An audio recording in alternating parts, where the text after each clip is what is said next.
Hello friends, welcome back to BFSC Fisheries online classes.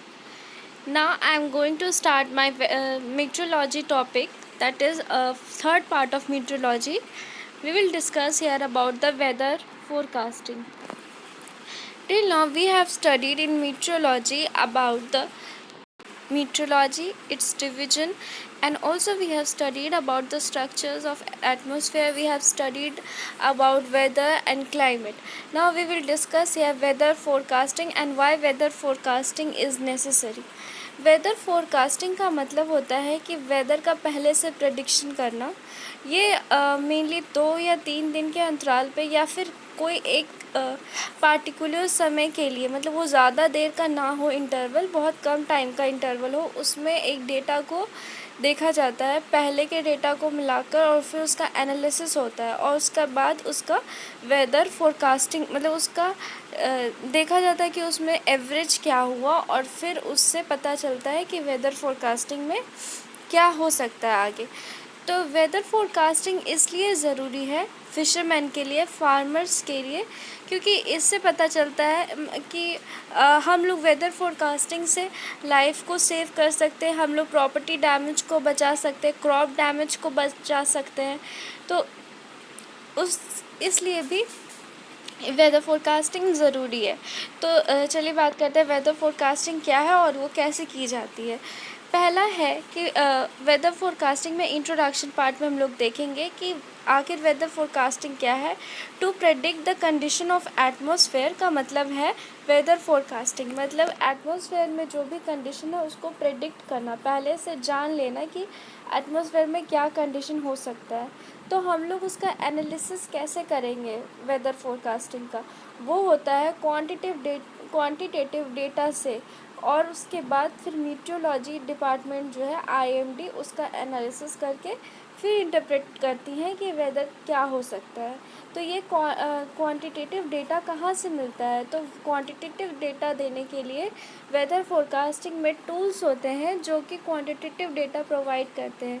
पहला होता है, यहाँ पे बताया गया है कि वेदर फोरकास्टिंग क्यों ज़रूरी है।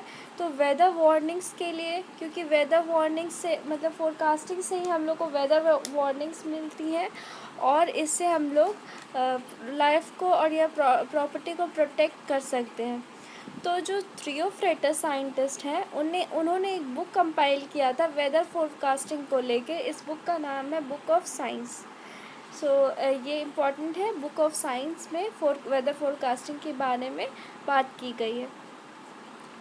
अब होता है कि जो सबसे अर्ली मतलब हिस्ट्री में अगर हम देखें तो सबसे पहले इलेक्ट्रिक टेलीग्राफ होते थे 1835 में, जो कि उसके मतलब मॉडर्न एज का ये अर्लीस्ट पार्ट है जिसमें वेदर फोरकास्टिंग बिगिन हुआ था, मतलब पहले वेदर फोरकास्टिंग देखा गया था।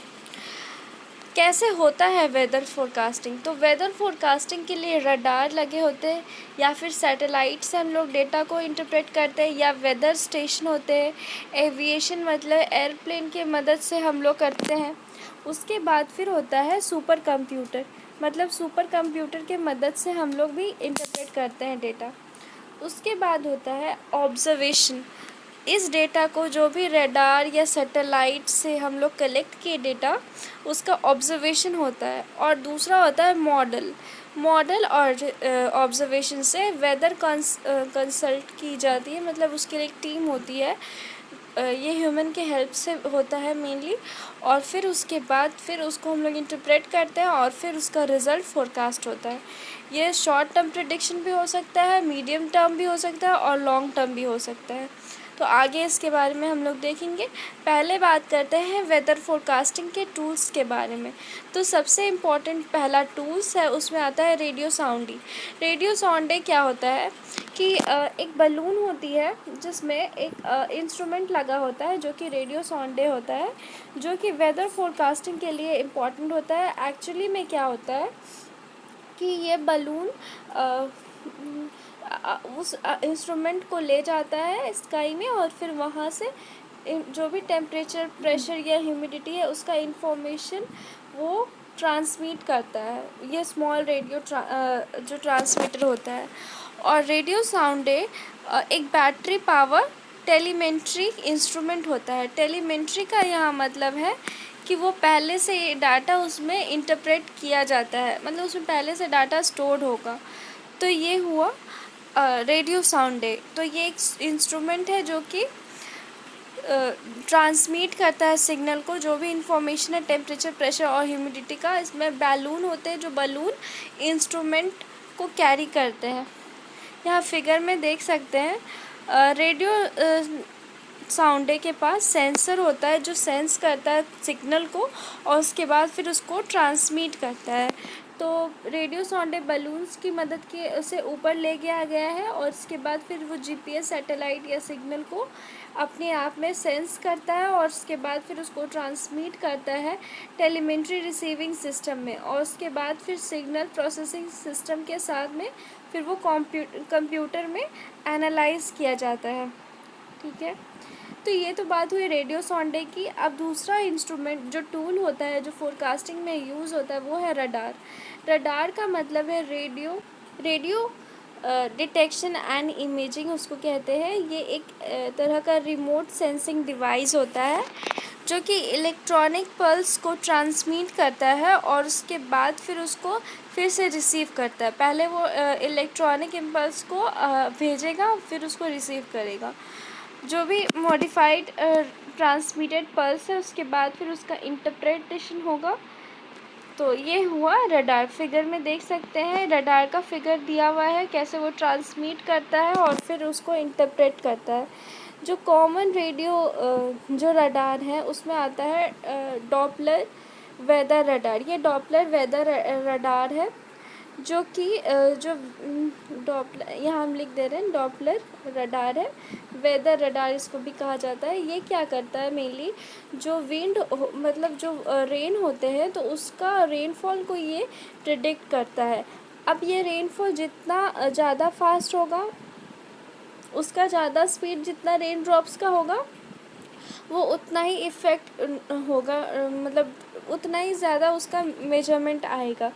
तो ये डिटेक्ट करेगा रेन को जो भी एटमॉस्फेयर में है और ये इमिट करता है माइक्रोवेव इम्पल्स, और उसके बाद फिर जो सिग्नल रेन ड्रॉप से निकल के आएगा उसको वो रिसीव करेगा। तो यही काम होता है डॉपलर रडार का। फिर आगे हम लोग बात करेंगे कि रडार का मेन वर्क क्या है। जो रडार है जो कि आईएमडी यानी इंडिया मेट्रोलॉजिकल डिपार्टमेंट में यूज़ होता है, ये मेनली थंडर स्ट्रॉम या हेल स्ट्रॉम या ट्रैकिंग ऑफ साइक्लोन या रेनफॉल एस्टिमेशन में यूज़ होता है। जो फर्स्ट रडार था वो यूज़ किया गया था श्री हरिकोटा में, मतलब इंस्टॉल किया गया था 2004 में। अब आती है बात तीसरी यानी पायलट बलून्स की। अब ये पायलट बलून्स क्या करते हैं, ये भी एक तरह का रेडियो साउंडे की तरह होता है। इसमें भी इंस्ट्रूमेंट कैरी करके फिर वो ले जाता है विंड में, और उसके बाद ये थियोडोलाइट एक इंस्ट्रूमेंट है जिससे ये होता है काम। फिर ये स्मॉल बलून फट जाता है वहाँ जाकर, उसके बाद फिर उसके अंदर जो इंस्ट्रूमेंट होते हैं उसके सारे फिर वो मतलब सिग्नल को प्रोवाइड करता है। तो इसमें मेनली हाइड्रोजन या हीलियम भरा होता है और फिर ये ऊपर जाकर फिर सिग्नल को इमिट करता है। तो ये हुआ पायलट बलून्स। थियोडोलाइट क्या होता है, ऑप्टिकल टेलीस्कोप। ये थियोडोलाइट ऑप्टिकल टेलीस्कोप है जो कि विंड के डायरेक्शन को और उसके स्पीड को मेजर करता है। तो ये हुआ थियोडोलाइट। अब होता है रेडियो थियोडोलाइट। क्या होता है, जब रेडियो सिग्नल्स को ट्रैक करना होता है तो हम लोग रेडियो थियोडोलाइट का यूज़ करते हैं। मीटियोग्राफ क्या होता है, मीटियोग्राफ कॉम्बिनेशन होता है बैरोग्राफ, थर्मोग्राफ और हाइड्रोग्राफ के। तो जो मीटियोग्राफ्स हैं वो भी एक तरह का डिवाइस है जो कि यूज़ होता है फॉर वेदर के डिटेक्शन, वेदर फोरकास्टिंग के लिए मीटियोग्राफ का यूज़ है। अब आते हैं बात लास्ट है कि टाइप्स ऑफ वेदर फोरकास्टिंग। मतलब कि टाइप क्या क्या है वेदर फोरकास्टिंग के। पहला टाइप होता है short range weather forecasting. Short range weather forecasting का मतलब है कि हम लोग जो वेदर फोरकास्ट करेंगे वो बहुत ही कम समय के लिए होगा, मतलब 48 आवर्स से कभी कभी 72 आवर्स के लिए होता है। और ये इसका हम लोग चार्ट देखते हैं, मैप होता है उसके लिए, या सैटेलाइट इमेज का एनालिसिस करके हम लोग उसका रेंज पता करते हैं। तो ये हुआ शॉर्ट रेंज वेदर फोरकास्ट, जो कि कुछ घंटों के लिए होता है। अब होता है मीडियम रेंज वेदर फोरकास्ट। तो मीडियम रेंज वेदर फोरकास्ट में मेनली 3 डेज़ या 3 वीक्स के लिए होता है। ये इसका मेन हेल्प होता है फार्मर्स में, जो कि एवरेज पास्ट और प्रेजेंट का जो वेदर कंडीशन है उसका एवरेज लेकर वो प्रेडिक्ट करते हैं। जो ये शॉर्ट रेंज वेदर फोरकास्टिंग है उसका मेनली यूज़ फिशरमैन करते हैं, क्योंकि उनको फ़िश पकड़ना होता है, तो वो बहुत कम इंटरवल का देखते हैं, पहले एनालिसिस करते हैं और उसके बाद फिर प्रेडिक्ट करते हैं कि वेदर का कंडीशन क्या हो सकता है।